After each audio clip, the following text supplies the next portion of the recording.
नमस्कार विद्यार्थी मित्रांनो, टिक्कर मराठी या तुमच्या आवडत्या आणि लाडक्या युट्यूब चॅनलवर तुमचं सहर्ष स्वागत आहे. सामान्य ज्ञानाचा आपण कितवा तर 53वा भाग इथे पाहतोय. यामध्ये असलेले प्रश्न आणि त्याचं विश्लेषण थोडक्यात आपण विश्लेषण घेतो आणि हे विश्लेषण तुमच्या परीक्षेसाठी फार महत्वाचं आहे. कारण फक्त प्रश्न नाही तर विश्लेषणही त्यात महत्वाचे ठरतात. कारण वेगवेगळ्या प्रश्नांची उत्तरं जी आहेत म्हणजे एक प्रश्न एक आणि त्याची उत्तरं ती तुम्हाला अनेक परीक्षांमध्ये कामी येतात. तर इथे आपण सुरुवात करूया आपल्या सामान्य ज्ञानाच्या पहिल्या प्रश्नाला. 53व्या भाग जो आहे, पहिला प्रश्न आहे, खालीलपैकी कोणत्या ठिकाणी सर्वात कमी पाऊस पडतो? रत्नागिरी, अहिल्यादेवी नगर, अकोला, परभणी. या प्रश्नाचं उत्तर आहे पर्याय क्रमांक बी, अहिल्यादेवी नगर या ठिकाणी सर्वात कमी पाऊस पडतो. आता अहिल्यादेवी नगर याच्यामध्ये आपण जर पाहिलं तर आता पहिलं नाव होतं अहमदनगर, आता नाव झालेलं आहे अहिल्यादेवी. आणि ही घोषणा कधी केली होती? 2023 मध्ये, बरोबर की नाही? 2023 मध्ये आपले एकनाथ शिंदे जे आहेत यांनी मुख्यमंत्री असताना अहिल्यादेवी नगर हे नाव घोषित केलं होतं, बरोबर आहे. आता अहमदनगर इथे कुठली शाही होती? वेगवेगळे बहामन यांचं डिसइंटिग्रेशन म्हणजेच त्यांची वेगवेगळ्या शाळा निर्माण झाल्या आणि त्यातलीच कुठली झाली बरं? म्हणजेच अहिल्यादेवी नगर, पूर्वीचं अहमदनगर, बरोबर आहे. आता इथे कोणतं झालेलं आहे? निजामशाही, बरोबर की नाही? निजामशाही. आणि निजामशाही त्यानंतर इथे काय झालेलं आहे? हा काय काय लक्षात ठेवायचं आहे? अहमदनगर हा जो किल्ला आहे, आला का लक्षात? या किल्ल्यामध्ये नेहरू यांनी कोणतं? डिस्कव्हरी ऑफ इंडिया, बरोबर की नाही? डिस्कव्हरी ऑफ इंडिया हे काय लिहिलं होतं? पुस्तक लिहिलं होतं, हे तुम्हाला विचारतात, बरोबर की नाही? आणि त्याचबरोबर काय बरं अहमदनगरच्या बाबतीत लक्षात ठेवायचं तर सर्वाधिक साखर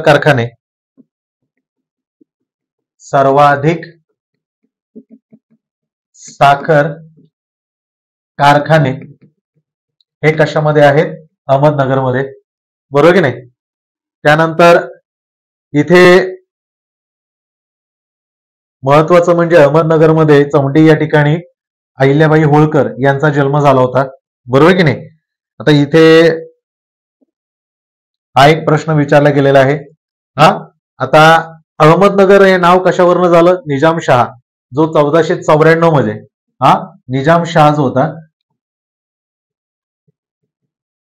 याने निजामशाहीतला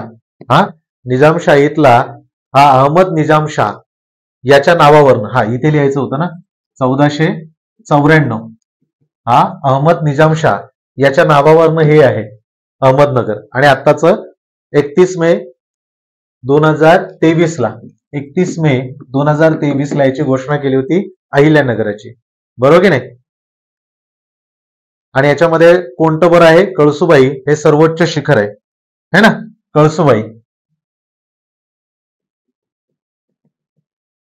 कळसुबाई हे सर्वोच्च शिखर हे इथे आहे. चला पुढचा आहे प्रश्न क्रमांक 2, महाराष्ट्राचा एकूण किती हवामान विभाग आहे? आता तसं बघायला गेलं तर कृषी हवामान विभाग हे 9 आहेत, बरोबर आहे ना? दक्षिण कोकण, उत्तर कोकण, पश्चिम घाट, दक्षिण कोकण, त्यानंतर उत्तर कोकण, बरोबर आहे. त्यानंतर काय आहे? पश्चिम घाट विभाग, बरोबर आहे. त्यानंतर कोणता आहे? चौथा आहे, सांगा बरोबर. मध्य महाराष्ट्र पठारी विभाग, बरोबर की नाही? मध्य महाराष्ट्र पठारी विभाग, बरोबर आहे. पाचवं कोणतं आहे बरं? मध्य आणि पूर्व विदर्भ येतं ना, मध्य विदर्भ. सहावं काय आहे? पूर्व विदर्भ, बरोबर आहे. 7, 8 आणि 9 उपपर्वतीय कळतंय? उपपर्वतीय विभाग हे सगळे विभाग आहेत. पश्चिम महाराष्ट्र मैदानी, पश्चिम महाराष्ट्र मैदानी, आला का लक्षात? आणि 9 आहे पश्चिम महाराष्ट्र कमी पावसाचा. काय बरं? पश्चिम महाराष्ट्र कमी पावसाचा, असा हा 9 प्रकार आहे. हे लक्षात ठेवा. बरोबर की नाही? दक्षिण कोकण, उत्तर कोकण, पश्चिम घाट विभाग, मध्य महाराष्ट्र पठारी विभाग, मध्य विदर्भ, पूर्व विदर्भ, उपपर्वतीय, पश्चिम महाराष्ट्र मैदानी, पश्चिम महाराष्ट्र कमी पावसाचा प्रदेश, असं हे 9 आहेत. बरोबर की नाही? चला पुढच्या प्रश्नाकडे जाऊया. प्रश्न क्रमांक 3, महाराष्ट्राची किनारपट्टी कोणत्या प्रकारची किनारपट्टी म्हणून ओळखली जाते? आता जे दक्षिणेकडचे बरोबर की नाही, ते मलबार या नावाने, तर आपलं कुठलं आहे? कोकण किनारपट्टीचा भाग. आता कोकण किनारपट्टी सह्याद्री पर्वताची कुठली आहे रे? कोकण किनारपट्टी जी आहे ही प्रस्तरभंगामुळे झाली. हा प्रस्तरभंग आहे ना. आणि त्याचबरोबर ही काय आहे? तर दंतूर आहे आणि रिया. रिया म्हणजे काय? तर एकाच ठिकाणी नद्या ज्या येतात हा, आणि जो भाग तयार होतो तो रिया. आणि दंतूर म्हणजे एक समान एका सरळ रेषेत नाही किनारा, असा वक्राकार म्हणजेच या पद्धतीने आहे, याला आपण दंतूर म्हणतो. तर दंतूर आणि रिया प्रकारची आपली कोकण किनारपट्टी आहे. साधारण आपली किती आपण बघितलं? 720 किलोमीटरची आपली ही किनारपट्टी आहे. बरोबर की नाही? किलोमीटरची. हा, आणि प्रस्तरभंगामुळे निर्माण झालेली आहे. आता त्यामुळे काय? तर ज्वालामुखीचा अवशेष गरम पाण्याच्या रूपाने आपल्याला इथे दिसतात, म्हणून वज्रेश्वर या ठिकाणी गरम पाण्याचे कुंडबिंड आहेत. बरोबर की नाही? आता त्याचबरोबर कोकणाच्या किनारपट्टीची उंची पश्चिमेकडून पूर्वेकडे ही वाढत जाते. हा, पश्चिमेकडून पूर्वेकडे याची उंची जी आहे वाढत जाते, हे लक्षात ठेवा. है ना? पश्चिमेकडून पूर्वेकडे गेलात तर ती वाढत जाते. आता इथून जर असं कोकणाचा हे पाण्याचा भाग आहे समजा, बरोबर की नाही? आता ही होडी काढतो म्हणजे तुम्हाला पाणी दिसेल. आता ही किनारपट्टीचा आहे. ही पश्चिमेकडनं जसजसं तुम्ही पूर्वेकडे जात जाल तस तसं त्याची उंची काय आहे? वाढत गेलेली आहे. बरोबर की नाही? हे काय आहे? समुद्र आहे. ही किनारपट्टीचा भाग आहे. आता तुम्ही पश्चिमेकडून गेलात पूर्वेकडे तर इथे काय होते? उंची वाढते. बरोबर की नाही? हे लक्षात ठेवा. आता याच्यामध्ये सरासरी रुंदी याची 30 ते 60 किलोमीटर. लक्षात ठेवा. सरासरी विचारले, आपण विचारतात सरासरी रुंदी, ही रुंदी किती आहे? 30 ते 60 किलोमीटरची. 30 ते 60 किलोमीटर एवढी याची रुंदी आहे. बरोबर की नाही? उत्तर भागात रुंदी याची किती आहे? 90 ते 95. उत्तर भागामध्ये, उत्तर भागात याची रुंदी जी आहे ती साधारण 90 ते 95 किलोमीटर इतकी आहे. आणि जर का आपण ह्याच्या उल्हास खोरं जे आहे, उल्हास नदीचं खोरं जे आहे, यामध्ये याची रुंदी जी आहे ही 100 किलोमीटर पर्यंत पोहोचलेली आहे, सर्वाधिक. हे लक्षात ठेवा. उल्हास नदी जी आहे, या उल्हास नदीच्या भागामध्ये याचं काय झालेलं आहे? तर सर्वाधिक रुंदी झालेली आहे. ओके. तळ कोकणामध्ये ही कमी आहे. तळ कोकण जो आहे, तळ कोकणात किती आहे? तर ती 40 ते 45, किती? 40 किलोमीटर, 40 किमी ते 45 किलोमीटर. बरोबर की नाही? हे लक्षात घ्या. आता यामध्ये खलाटी आणि वलाटी हे भाग तुम्हाला विचारतील. खलाटी म्हणजे काय आहे? तर कोकण किनारपट्टीचा सह्याद्री पर्वतातील कोकण किनारपट्टीचा सह्याद्री जो आहे, हा सह्याद्री पर्वतातील पायथ्यालगतचा, सह्याद्रीचा पायथ्या लगतचा भाग जो आहे, आलं का लक्षात? हा जो भाग आहे या भागाला आपण काय म्हणतात? वलाटी. वलाटी याला काय म्हणतात? वलाटी. सॉरी हा, याला काय म्हणतात? वलाटी. वलाटी म्हणजे कोकण किनारपट्टीच्या सह्याद्रीच्या पायथ्या लगतचा. आलं का लक्षात? हा. आणि खलाटी म्हणजे काय?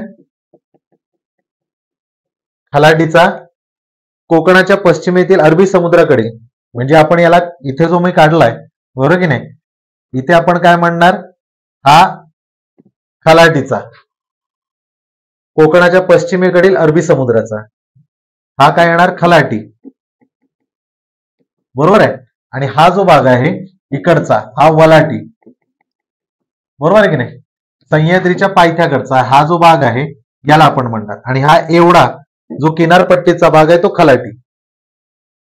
कळलं का? कोकणाच्या पश्चिमेकडील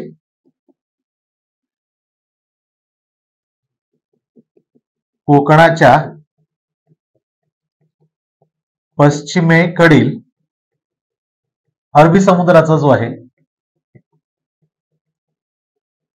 त्याचा भाग जो आहे या भागाला आपण खलाटी म्हणणार. बरोबर की नाही?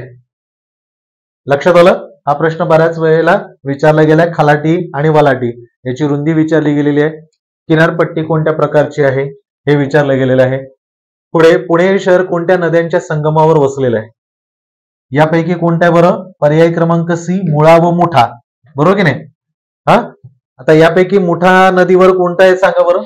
मुठा नदी जी आहे या नदीवर कोणती धरणं आहेत बरं? यामध्ये पानशेत आहे आणि टेमघर आहे ना. पानशेत व टेमघर. बरोबर आहे. आणखीन कुठलं आहे बरं? आठवत आहे का? काही महत्वाचे भारतातले बघूया. सुरत जी आहे, सुरत तापी नदीवर आहे. बरोबर आहे की नाही? राईट. हैदराबाद कुठल्या नदीवर आहे विचारतात. हैदराबाद हे मुसी नदीवर आहे. कोणता आहे? मुसी नदी. बरोबर आहे. झाशी बेतवा, झाशी कशावर आहे? बेतवा नदीवर. बरोबर आहे की नाही? त्यानंतर मला एक सांगा, अहमदनगर कुठे आहे? साबरमती. अहमदाबाद, सॉरी, अहमदाबाद हे साबरमती जी नदी आहे त्या साबरमती नदीवर. बरोबर की नाही? कोलकाता हुगळी, कोलकाता हुगळी या नदीवर आहे. बरोबर की नाही? आग्रा यमुना, आग्रा कुठला आहे? यमुना. हरिद्वार, कानपूर, पटना, हरिद्वार, कानपूर आणि पटना हे कुठले आहेत? सगळे गंगा नदीवर. बरोबर की नाही? प्रयागराज, आता जे झालं ते प्रयागराज सुद्धा, प्रयागराज जिथे महाकुंभमेळा झाला. अयोध्या, शरयू नदी हे पण विचारलं गेलेलं आहे. अयोध्या, शरयू. बरोबर आहे. आता जे राम मंदिर जे आहे त्याचं एक रचनाकार ओमकार चंद्रकांत सोमपुरा आणि अरुण योगीराज हे शिल्पकार होते. लक्षात ठेवा, जे परीक्षेमध्ये तुम्हाला विचारलं जाईल. बरोबर की नाही? हा. आणि महर्षी वाल्मिकी हे एअरपोर्ट जे आहे हे अयोध्येकडचं, हे लक्षात ठेवा. बरोबर की नाही? कटक कुठे आलं? गुवाहाटी कुठे आलं? गुवाहाटी ब्रह्मपुत्रा या नदीवर. हा. कटक जे आहे हे कटक कशावर आहे? महानदी. बरेच तुम्हाला इथे दिलेले जे परीक्षेच्या दृष्टीने येतात, जे येतात ते मी तिथे तुम्हाला सांगितले. हा. आग्रा, यमुना हा पण महत्वाचा आहे.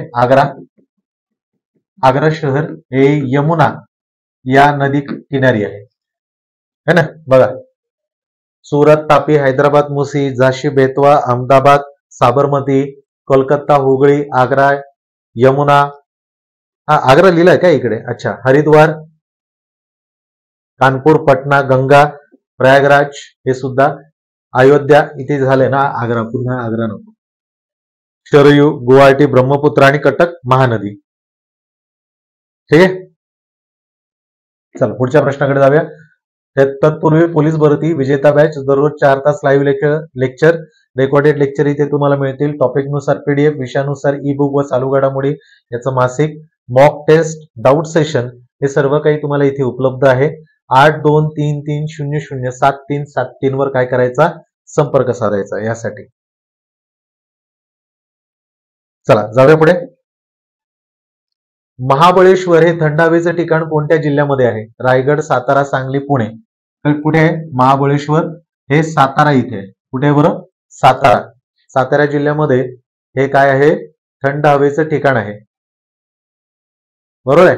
याची उंची किती आहे? 1353. 1353 मीटर म्हणजे फुटामध्ये किती झालं हे? 4339. 4349 काय 39 आहे मला वाटतं. 39 मीटर. 4439 मीटर फूट एवढं आहे. काय आहे? एवढं फूट उंचीच आहे. उंच महाबळेश्वर.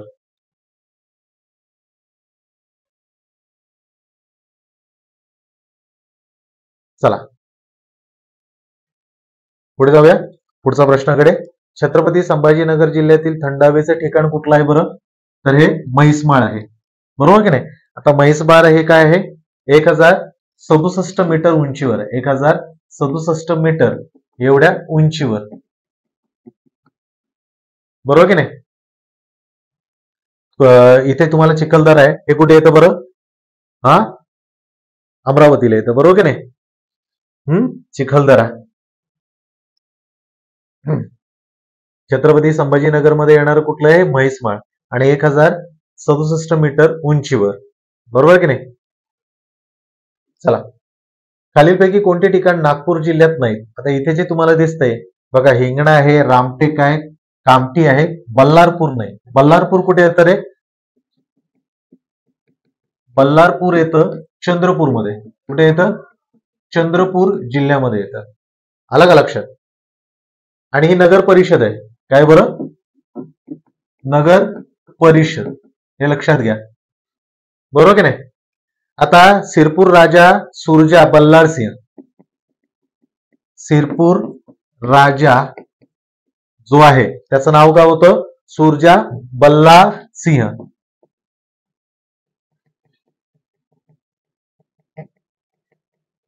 याने हा कुठला होता? तेलंगणाचा. बरोबर आहे.